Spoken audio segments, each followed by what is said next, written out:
Assassin's Promise by Thomas Woodward. Chapter 86. Peticulus watched his lord enter the keep. The entourage was somber, although they feigned excitement. He could see it clearly in their movements. The small frog-like man watched them placidly as they passed through the entryway. The strong-bodied servants shuffled behind the young lord, clearly bored, but trying to keep attentive. His aides trailed further, along with his entourage of courtesans, whom he never touched. Peticulus smiled, his greasy lips parting just a hint where his front teeth met his lower jaw. Simple Asric, how little the man knew. But the man could be used. Peticulus had played the part of the fool to perfection. He doubted if he registered anything beyond a mild annoyance to the powerful lord. If his reports were to be believed, there were a number of assassins here in the city, perhaps in the keep itself.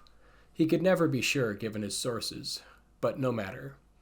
He had managed to avoid detection by Asric's spymasters for months now. Perhaps his luck would hold just a little longer. It was a pity that the man was to be kept from death. It was no less than the man deserved, but it was not his place to dictate the fate of other men. He would do what he must to root out the assassins. Asric was a blind fool not to see the intricate dance that surrounded him, all beneath the veil under his very eyes.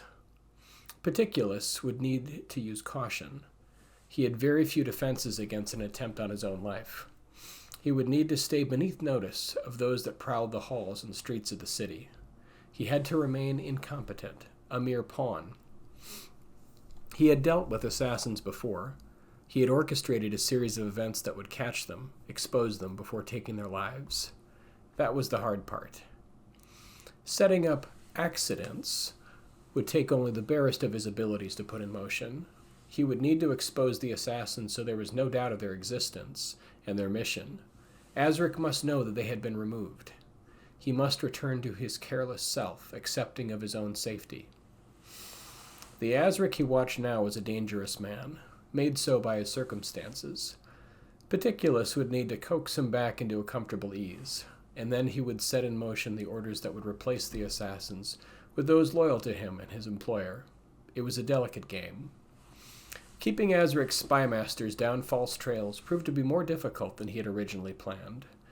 He had underestimated the gold that Asric was willing to pay for talented underlings. He had required the very best from Khybar under the directive of his master, in order to counter the talent Asric had employed. And still there remained the group of assassins. Who led them? Which faction? Perhaps Lord Tyndall of House Arvent, one of his master's greatest rivals in the capital. Or maybe Mibalog, the high seat of House Gastur. There were so many possibilities. He watched the procession exit into the great hall at the edge of the hallway, stone columns obscuring his view. The reliefs that had been worked into the stone had been made by master artisans, long before the rise of the great nine-ringed cities of power.